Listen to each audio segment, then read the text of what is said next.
This is a 1-year-old German Shepherd. Terrible leash reactivity. Owners who are embarrassed on walks. Hard to deal with. Tear your rotator cuff kind of leash reactivity. Here he is 20 minutes later. No prong collars were used. No e-collars. No treats. No gentle leaders. No doorway method.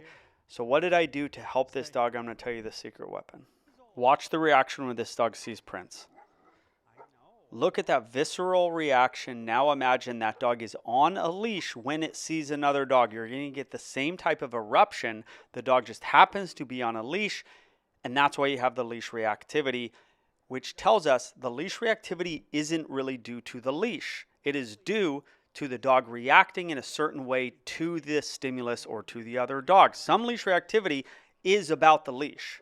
A lot of it is about the leash. With this case, and maybe your dog's case, it's actually not about the leash. It's about the lack of socialization and desensitization to other dogs and friendships, coupled with the lack of exercise, but more importantly, fast twitch exercise. Leash reactivity by nature is satiating the fast twitch in them.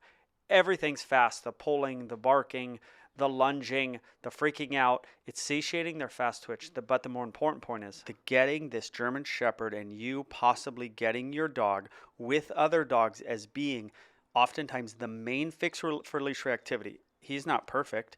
Look at that. He's still got that run. He's still got that stimulation in meeting another dog. He still has it in him. It's not out of him yet. Look at the hair on him. That initial response is not lessened. But guess what? You don't get that a response to seeing the dog lessened without the dogs seeing, meeting, smelling, possibly getting overwhelmed, possibly getting corrected if it's safe by another dog.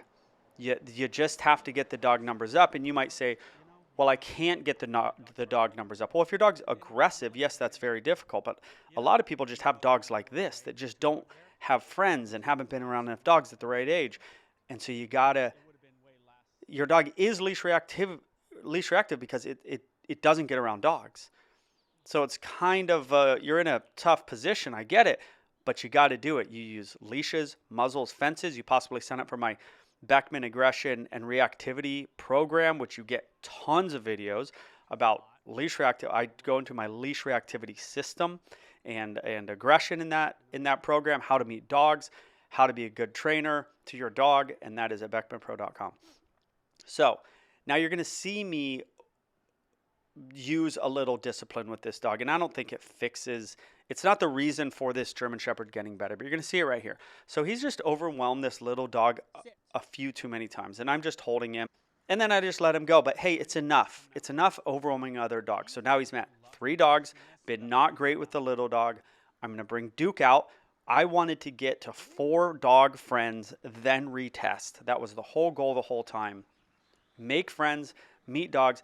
Now, the reason that I didn't go to 5 dogs because he was getting a little overwhelmed with Duke, but also look at his response to Duke right there. It was not like the response to the other dogs. So we had gotten that initial visceral reaction to dogs essentially down to 0 with the 4. So then I wanted to retest with another dog, which is what you'll see next when they pass dogs.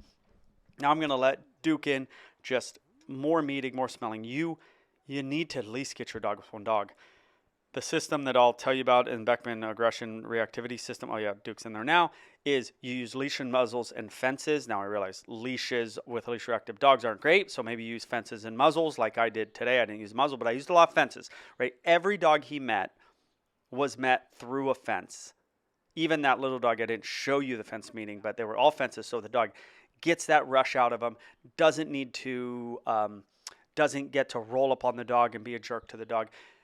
Look at now, see those licks, he's getting a little overwhelmed, so I didn't want to tax his nervous system with a 5th dog. See that sit right there? Now, Duke can be a lot. Duke's, 9 months in this video. He's a lot, so I'm like, Duke, get out of here. But he was getting to the point, a shake right there. He's not wet, so what's he shaking for? He's shaking because his nervous system is trying to get some energy out. But I got him fast twitch. He met dogs. Now he's starting to like Duke a little bit more. Fast twitch. A lot of socialization, a lot of smelling, a little bit of overwhelmness, a tiny bit of discipline from me. Oh yeah, I told Duke, get out of here, Duke. I don't mind. You know, it's just a little, hey, boundaries for him. And now you're going to see him pass the other dog again with nothing done except dog friends. And we got the dog about 60% better. Yes, there's head and harnesses, there's using treats, there's using threshold, there's training of the owners, there's my doorway method. There's a lot of methods out there, but sometimes there is this extra method of friends and fast twitch that gives you a percentage that isn't going to be got from any other method. So we're in like the 60% better range, I would say. Now, was it exercise and getting all that pent-upness out, or was it meeting dogs? I don't know. I think it's both, and that's fine. But guys, you can't probably get completely where you want to go with this leash reactivity without some plan to meet dogs on a somewhat consistent basis. This was great. Yeah, no, that was You've been here 30 minutes and you just passed a dog. And we really haven't done anything training-wise. Yeah. But that's what I do too, is I diagnose what needs to happen, and that objectively is we need this as a part of the plan.